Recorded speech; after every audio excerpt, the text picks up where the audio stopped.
Hello everybody, my name is Arina, and in this video I'm going to share with you a number of the most essential methods of work that can be, well, in fact, that should be part of your language learning process.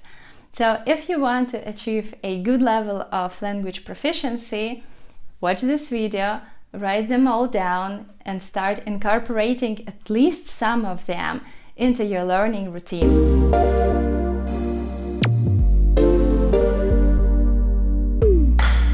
Learn parts of the text by heart.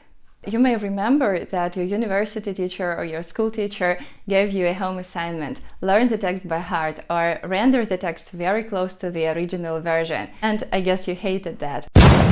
I didn't like it either. Moreover, I didn't understand why we should torture ourselves with this very outdated Soviet time methods, yes, of learning something by heart. Well, I thought that until I started learning cognitive linguistics. So if we look into the way children acquire the language, we will understand that they do it through the interaction with the source of the language: parents, other adults, and other children. First, child pronounces the sounds that he hears, and he tries to do it in the same way the adult does. And later on, with the growth of the brain, with the development of neuron connections, he is able to connect the sound with the object of reference. So you see that it is through repetition, through saying the same and in the same way, that the child makes parts of the language his own. We adults acquire the language largely in the same way. So the text, written or spoken, is the source of the language. So how to make it our own? Only through learning by heart, and not only small parts, word combinations or patterns, but even bigger parts, sentences and paragraphs. And later on, when you make up a sentence, you do not put any mental effort into composing a part of the sentence or even the whole sentence, because you already have a ready-made variant. My second recommendation stems from number 1. Learn words only in the context. And never learn single words unless you talk with somebody or you talk to yourself and understand that you need 1 or 2 words to keep the conversation going. So if it is the case, look the word up in the dictionary and just go on. But if you work with the text, learn the whole word combination or even a sentence, as I have just mentioned. Because, well, here is a short example with the verb to charge. My phone battery is fully charged. His speech was very emotionally charged, and today I was charged $5. Try to learn simple, minimal context of the word that will help you differentiate the meanings of a polysemantic word, or that will help you feel and understand better the emotional aspect of the word, which is very often lost in translation. So the next step to work with the vocabulary is to use the acquired vocabulary in the context of your own.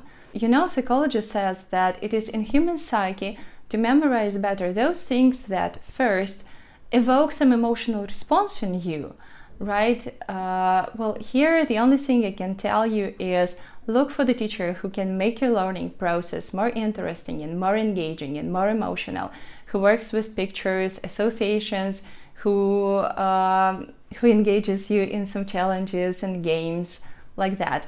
And the second thing is that we commit to memory things that are related to us personally better than anything else. So if you like the expression to commit to memory and you want to make it your own, you find it useful, use it in the context like that.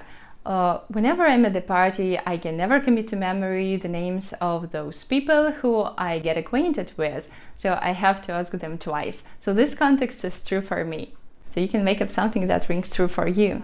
If you're not given a vocabulary list by your teacher to cover, or if you feel that your list, the list that you are given is not enough, develop a habit of picking up the vocabulary from whatever source is available to you. Whenever you watch a film or listen to a podcast or, I don't know, BBC News, or whenever you watch a blogger on YouTube, so whenever you listen to something which is really interesting, open right away the application on your phone, Notes, and start jotting down things that you can single out from somebody's speech, or if the video goes together with subtitles, it is even of greater help. So jot down everything that seems interesting to you.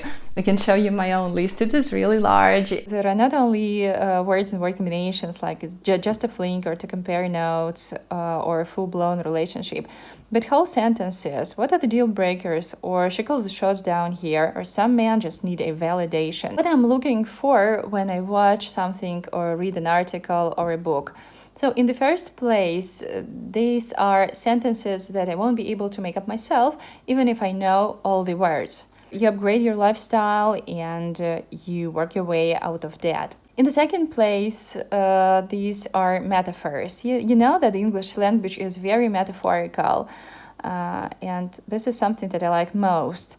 The set is from Emily in Paris, like don't piggyback on my brand, or let's harness the power of social media. I'm also looking for prepositions that are not evident, that do not correlate with your native language, or that I can mix up. Whenever I go by metro, I look through it and I understand that I do a great job. They really enlarge my vocabulary and well, it makes me feel good about what I'm doing. Another thing that you can do is, if you have an Instagram account, subscribe to a motivation coach or a business coach. This will help you kill two birds with one stone, because you will be reading something really important for you that helps you grow personally or develop your own business or start something, I don't know, a habit or whatever. And you can take the vocabulary out of his posts, and this vocabulary will be very personally related to you, and I have mentioned that it is really important. There is one more thing that you can incorporate into your learning process, and it is make a voice recording or a video recording. And the most important thing about it, don't do it for yourself, don't leave it in the phone, send it to someone. For instance, you can send this video recording to your parents, and they will be very happy to hear from you something. They will not understand an inch of what you are saying, but they will be happy to hear from you at least something, or to see you speaking a different language, right? Or you can upload your video on YouTube. It is not necessary to show it to anybody, but still, it is very important to be responsible before somebody or something, yes, and this increases the level of your performance a great deal. And last but not least, but this is something you can never do without, you cannot learn without dictionaries. So download 2 applications on your mobile phone, 2 dictionaries. The first one will be Anglo-English Dictionary. So the English dictionary will help you learn the context of the word and single out the emotional aspect of the word. And the second dictionary to download is a Bilingua Dictionary, a Bilingua Online. So if you use it online, it will be free, and it will help you translate into your native language from English and back into English. So the bottom line of this video is that you can organize the work yourself if you know what to do and how to do it. So you can work largely on your own. And I wish you a very productive week. Thanks for watching. Please write in comments which of these methods you want to incorporate in your life or have already incorporated, and which of them work for you well, which maybe do not. So I will be very grateful for your feedback, and that's all for today. See you in the next videos. Bye bye.